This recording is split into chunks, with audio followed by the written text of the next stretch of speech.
সম্পর্কে আমি বলি, এটাতে যদি প্রচার সেরকম না হয় আর 15-20 দিন ওয়েট করো তোমরা। প্রচারের জন্য আছে, অনেক মারামারি আছে আমি জানি, ওই ছবিটার নাম নিয়ে এখানে করছি না, বাট ওটা নিয়ে হয়ে যাবে প্রচার। সবাইকে শুভেচ্ছা। গণমাধ্যমের বন্ধুরা আপনারা আছেন এখানে, আমি যেটা বললাম সেটা দিয়ে শুরু করি। সবচেয়ে বেশি আমাদের পরে আপনাদেরই উপরে দায়িত্ব বর্তায় আসবে দর্শককে নিয়ে যাওয়া আমাদের ছবিটিকে। আর এটি এমন একটি ছবি, পুতুল নাচের কথা। আমি ছবিটি করবার সময় থেকে শুরু করে এখন পর্যন্ত মানে খুব কম ছবি নিয়ে এই উত্তেজনাটা একটা হিসেবে থাকার ভিতরে বা আমরা রেখে দিই। আমি এখানে চরিত্র করেছি, আপনারা শুনেছেন ইতিমধ্যেই, কুসুম চরিত্রটি। আমার মনে হয় যে কোনো অভিনেতার জীবনেই খুবই আরাধ্য একটি চরিত্র। যখন এই চরিত্রটি হাতে পেলাম, একই সাথে খুশিও হলাম, একই সাথে বেশ টেনশনে পড়লাম। আমি পরিচালককে জিজ্ঞাসা করলাম আমি কি করবো, কেমন করে করবো, আমি পারবো তো? নানান কিছু প্রেশার আমার ভিতরে চলে এলো। আমি চরিত্র নিয়ে কথা বলছি আসলে। আরেকটি খুবই জরুরি কথা যে আমাদের আমরা যখন পাঠ পড়েছি আমরা উপন্যাসটা, তখন যত রকম মানুষ আসলে তত রকম ভাবে তাদের ভিজুয়াল এবং তাদের মতো করে এই ছবির চরিত্রগুলো সেগুলো তাদের মতো করে তারা ধারণ করে নেয়। কিন্তু যখন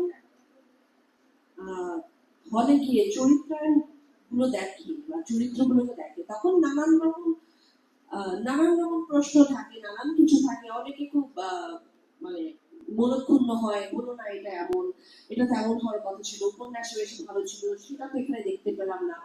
আমার এর আগেও সাহিত্য নির্ভর কিছু কাজ করবার, ভালো কিছু কাজ, খুব সিগনিফিকেন্ট কিছু কাজ করবার করার অভিজ্ঞতা হয়েছে।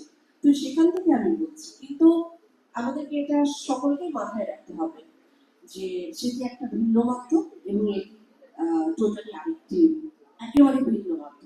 এবং চরিত্র নিরিখে যখন দেখতে যাবে, তখন নানা রকম কথা মাথায় এলেও আমরা যখন পুরো ফিল্মটি যে ক্যানভাসে আমরা দেখবো, তখন সবগুলো চরিত্রকে ঠিক করে হাজির করা, গল্পের উপরে পুরোপুরি মানে জাস্টিফাই করা গল্পটিকে, এবং সিনেমাটিক লাইসেন্স সমস্ত কিছু নিয়ে কিন্তু তৈরি হয় এই পুতুল নাচের কথার মতো ছবিগুলো। আমি বিশেষ করে পুতুল নাচের কথার কথা বলছি, এই ছবিটি নির্মাণ হয়েছে সেভাবে। কিন্তু আমি যখন আমার ডাবিংয়ের সময় দেখা হয়েছে,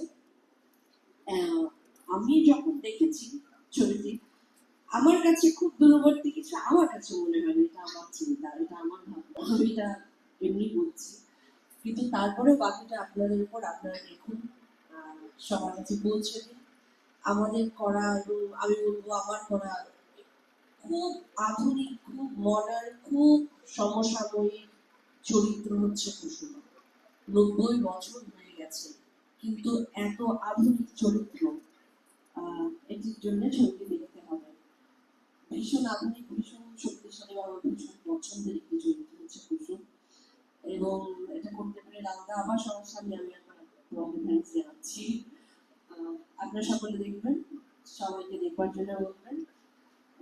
ছবিতে আরো অন্যান্য যারা কলাকুশলী রয়েছেন খুবই গুণী, এবং আবিরের সঙ্গে আমার এখানকার প্রথম কাজ বলে বলছি না, সুশীল হিসেবে আবির অনবদ্য, এটা আমি একজন কোয়ার্টিস্ট হিসেবে আমি দায়িত্ব নিয়ে বলছি আপনাদেরকে।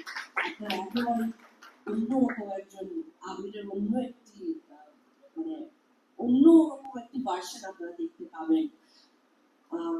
ক্যালাইডোস্কোপকে আমি অনেক অশেষ ধন্যবাদ আমাকে এই চরিত্রে কাজে আমাকে সুযোগ করে দেওয়ার জন্য। থ্যাংক ইউ ইন্দ্রদা, থ্যাংক ইউ অনালি, এবং আপনাদের সবাইকে অসংখ্য ধন্যবাদ।